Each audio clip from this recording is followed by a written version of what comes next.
শ্রী সিদ্ধি ক্রমদীপিকা অত নিষ্ঠা সিদ্ধি আলোচ্য বিষয়। গতকাল অনর্থ নিষ্কৃতি বিষয়ে আলোচিত হইয়াছিল। অনর্থ নির্গত না হলে নিষ্ঠার উদয় হয় না, হইতে পারে না। আর প্রকৃত ভজন ক্রিয়া না হইলে অনর্থ নিবৃত্ত হয় না।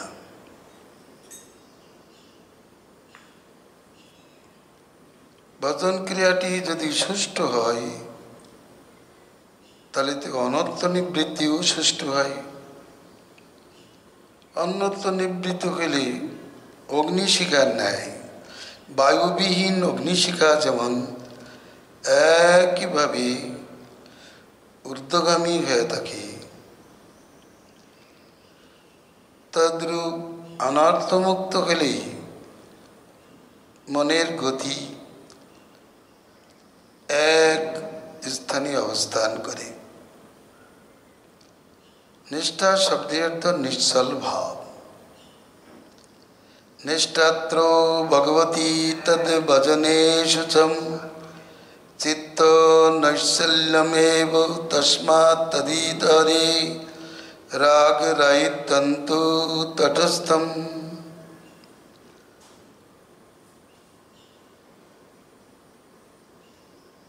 নিবৃত্ত প্রায়ণার্থে সাধকে শতস্থায়ী নিষ্ঠা বিজয়তে।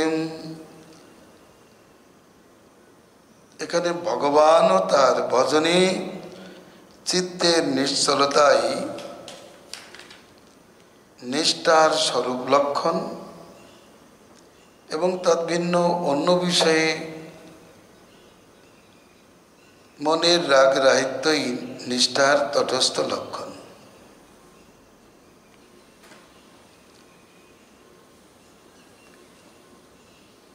ইষ্টবস্তুর প্রতি মনের যে নিশ্চল ভাব, ইষ্ট ভজনের যে নিশ্চল ভাব, তাই নিষ্ঠার লক্ষণ।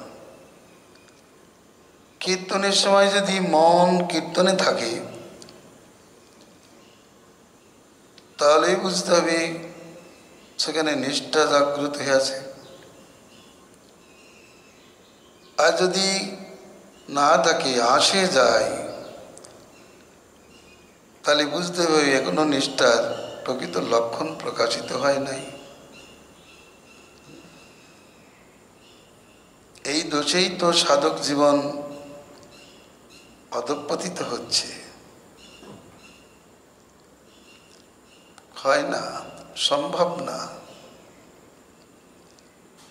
মন্ত্রাদি জপ করতে গেলে মন অন্যত্র চলে যায়, একটা অপরাধের মধ্যেও গণ্য। অনবধান একটা নাম অপরাধ বিশেষ। মন্ত্র জপকালে, নাম জপকালে চিত্র যে অন্যত্র গতাগতি করে, এটা অনিষ্ঠারই লক্ষণ। নিষ্ঠার লক্ষণ যে নিশ্চল হয়ে থাকে, সেখান থেকে অন্যত্র যায় না।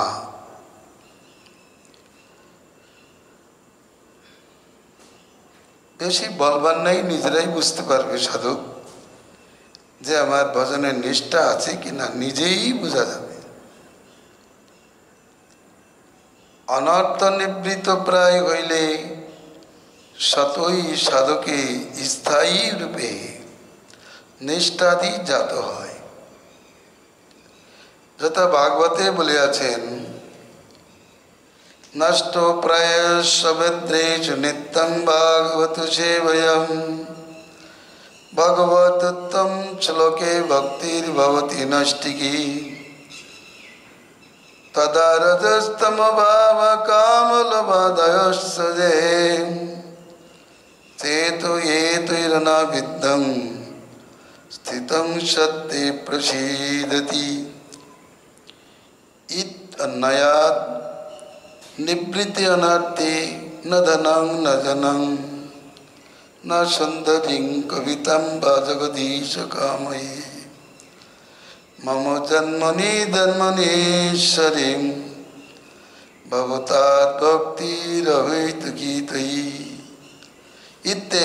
লক্ষণঞ্চ প্রপঞ্চয়তি নষ্ট প্রায়ত্তা নিষ্ঠায়ামপি কদাচিৎ যৎকিঞ্চিৎ চিত্ত বিক্ষেপ স্যাৎ পূর্বাভাসাদেব।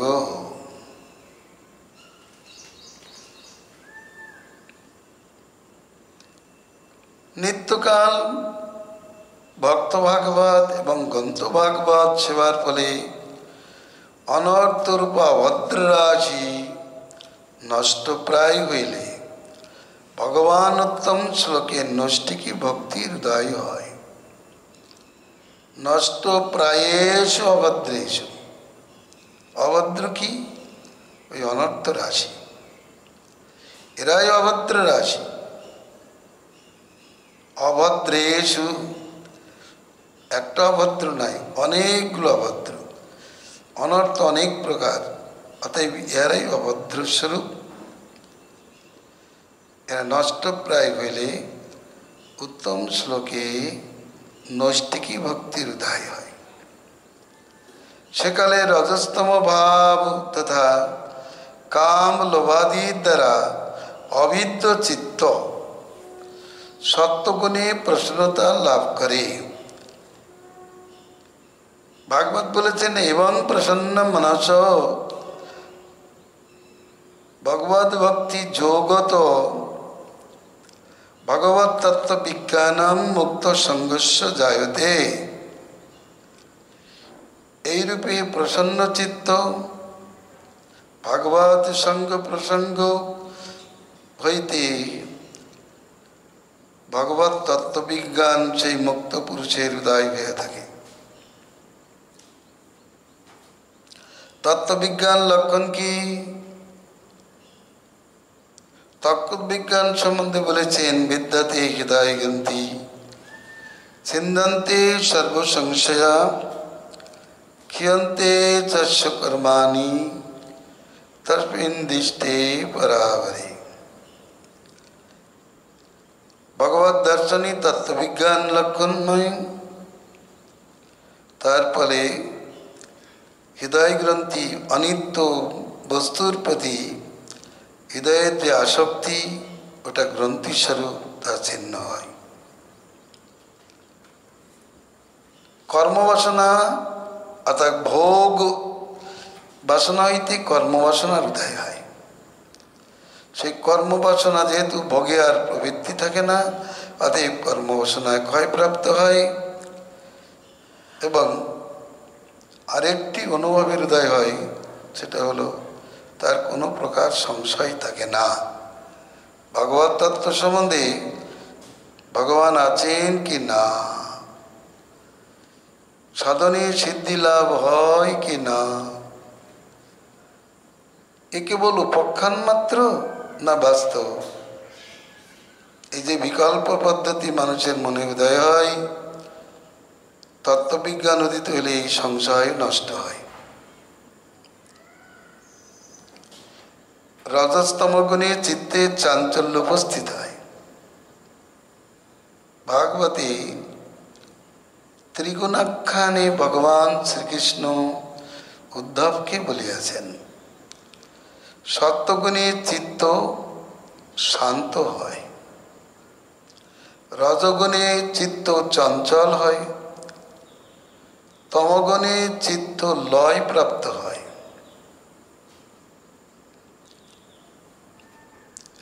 তাহলে রজস্তম গুণে চিত্তের চাঞ্চল্য অবশ্যম্ভাবী।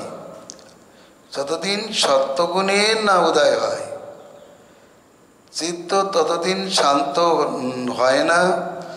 শান্ত না হলে এই চিত্তের নানা প্রকার জল্পনা কল্পনা চলিতেই থাকে। আর ওই জল্পনা কল্পনা চলনকারী মন্ত্রাদি সাধন সুষ্ঠু হয় না। সেটাই হলো অনিষ্ঠিত অবস্থা। যেমন মাধুর্য কাদম্বিনীতে অনিষ্ঠিত ভজনের লক্ষণে বলেছেন,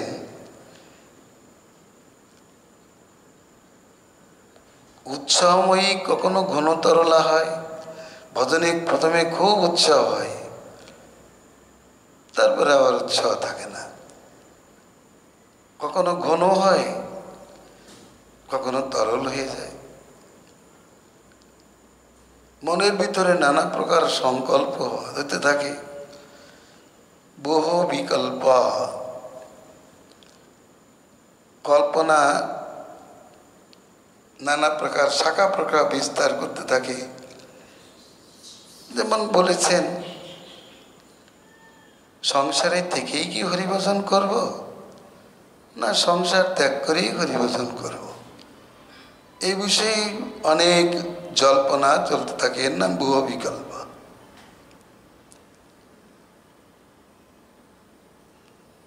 তারপরে হচ্ছে বিষয় সঙ্গরা। ভজনকালে বিষয়ের সঙ্গে নানা প্রকার যুদ্ধ চলতে থাকে। আরেকটি অনিষ্টত লক্ষণে আরেকটা লক্ষণ পাওয়া গেল, সে তরঙ্গ রঙ্গিনী। ভজন করতে করতে প্রশংসাদি পেয়ে তাতেই মানুষ সেই দিকেই উন্মত্ত হয়ে পড়ে। একটু প্রশংসা পেলেই তার প্রশংসাটা বাড়ানোর জন্য সে যত্ন করে, যতটা ভজনের সিদ্ধি ততটা যত্ন করে না।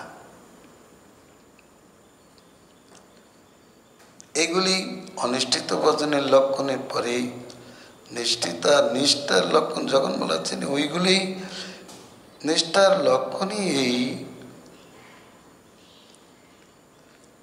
যে ভগবানের নিষ্ঠা লেগে যাওয়া। এত মাধুর্যময় ভগবানের মন লাগছে না কেন? মন না লাগার কারণই হলো মন বিষয়কেই ভালোবাসে, ভগবানকে ভালোবাসে না। যে যাকে ভালোবাসে তার মনে তারই নিবাস হয়ে থাকে। ভগবানকে ভালোবাসলে মন ভগবত চিন্তাই থাকে, বিষয়কে ভালোবাসলে বিষয় চিন্তাই চলাচল করে।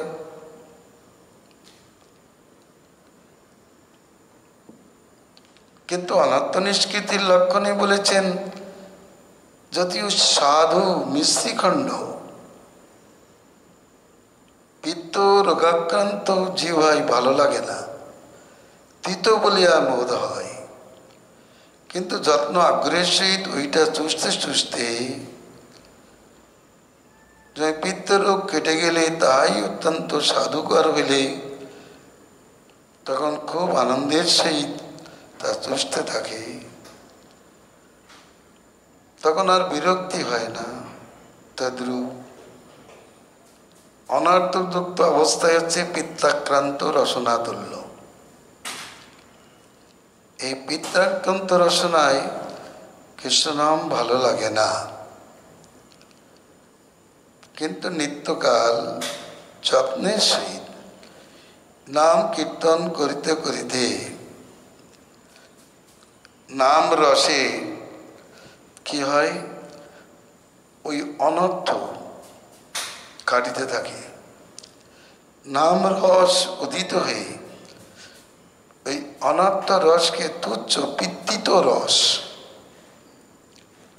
যেমন মিষ্ট রস তিত ভাবটাকে কেটে দেয়, সরিয়ে দেয়, তদ্রূপ নামরস উদিত হলে তখন অনর্থ রস দ্রবীত হয়, হতে থাকে ধীরে ধীরে, একদিনে হয় না, সম্ভব নয়। এই জন্য বলিতেছেন, অনেকটা কেটে গেলে তবে কিছু থাকলেও সেই কালে নৈষ্ঠিকী ভক্তির উদয় হয়।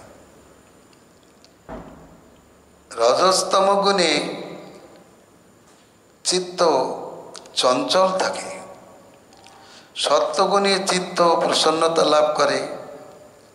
আর যে চিত্তে কাম ক্রোধাদির দৌরাত্ম্য থাকে, সেই চিত্তে তো হরির স্ফূর্তির সম্ভাবনা থাকে না।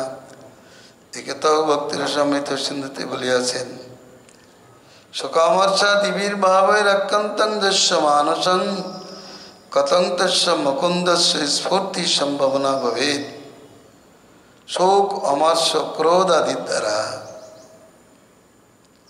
চিত্ত বিদ্যলেন আক্রান্ত হইলে সেই চিত্তে হরির স্ফূর্তির সম্ভাবনা থাকে না। অন্যত্র বলেছেন ভক্তি মুক্তি স্প্রিয়া যাবৎ পিশাচি হৃদি বর্ততে। যে কাল পর্যন্ত ভোগ মোক্ষের বাসনারূপ পিশাচি চিত্তে নৃত্য করিতে থাকে সেখানে ভক্তি সুখের উদয় হইতে পারে না। ভক্তি সুখের উদয় না হলে চিত্ত শান্তভাব ধারণ করে না। রজস্তম ভাব মুক্ত করতে গেলে, কাম ক্রোধাদি থেকে মুক্ত হতে গেলে, সত্যগুণী চিত্তের প্রসন্নতা লাভ করতে গেলে তাকে তো পাপাচরণ থেকে, রজস্তম গুণের স্বভাব থেকে মুক্ত হতে হবে। কামের বশে থাকিলে, লোভের বশে থাকিলে, ক্রোধের বশে থাকিলে, রজস্তম গুণের বশে থাকিলে চিত্তের প্রসন্নতা সম্পাদন অসম্ভব ব্যাপার।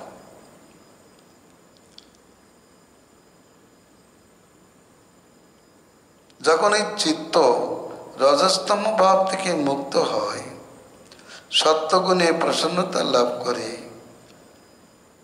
তখন তাদৃশ ভক্তের প্রার্থনা এইরূপ হয়, হে জগদীশ, আমি তোমার নিকট ধন জন সুন্দরী কবিতাদি কিছুই কামনা করি না। কেবল আমার প্রতিজন্মে ঈশ্বর তোমাতে অহৈতুকী ভক্তি থাকুক, ইহাই আমার প্রার্থনা। অর্থাৎ এই প্রকারের লক্ষণ তাতে প্রকাশিত হয়। বুঝতে হবে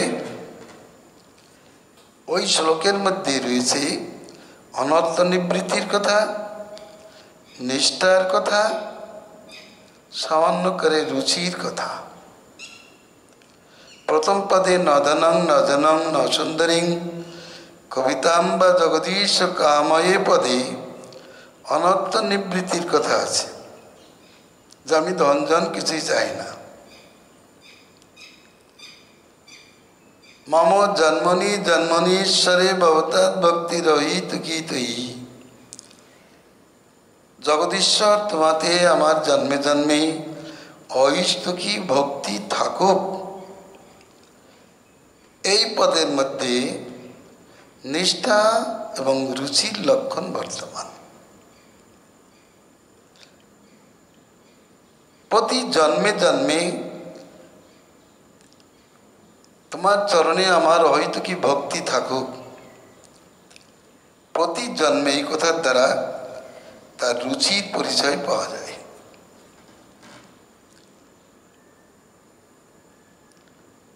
যেমন এক বন্ধু আর এক বন্ধুকে বললেন, আপনি যদি আমাকে ভালোবাসেন, যদি ভোজন দিয়ে সন্তুষ্ট করতে চান, তাহলে আমাকে একটা রাজভোগ দিবেন, আমাকে মুগের ডাল রান্না করে দেবেন। ওই মুগের ডাল খাওয়াটাই তার রুচিকর, রাজভোগ খাওয়াটাই তার রুচিকর। এই জন্য বললেন, যখন নিমন্ত্রণ করবেন তখন আমাকে এইটা দেবেন।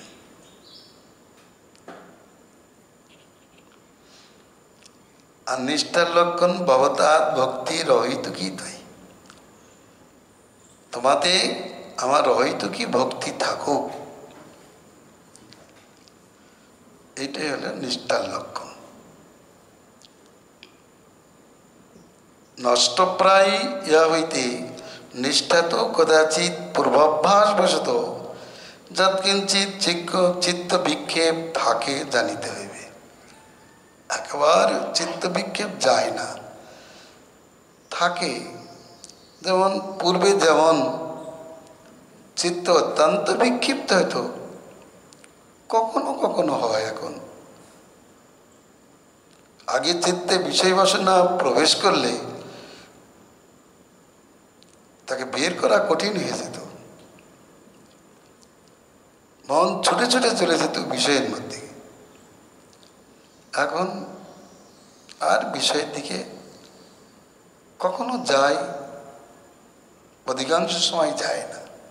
তাহলে বুঝতে হবে ইষ্টদেবের কথাই তার মন মুছে থাকে, অতএব তার নিষ্ঠার লক্ষণ ভালোই জাগ্রত হয়েছে। তাৎপর্যই আরাধ্যে ইষ্টবুদ্ধিক্রমে ভজন বিক্রমে অনর্থ অপক্রম হইলে, অর্থাৎ অনর্থ বিগত হইলে যে নিষ্ঠা জাত হয়, তার অনুভব স্বরূপই কৃষ্ণের তার বিষয়ে তৃষ্ণা ত্যাগ। কৃষ্ণের তার বিষয়ে তৃষ্ণা যদি প্রবল থাকে, তাহলে চিত্ত সেদিকে ধাবিত হবেই হবে। আর তৃষ্ণা ত্যাগ হয়ে গেলে, তৃষ্ণা ত্যাগেই প্রকৃত ইষ্টনিষ্ঠার বিলাস প্রপঞ্চিত হয়, উদিত হয়।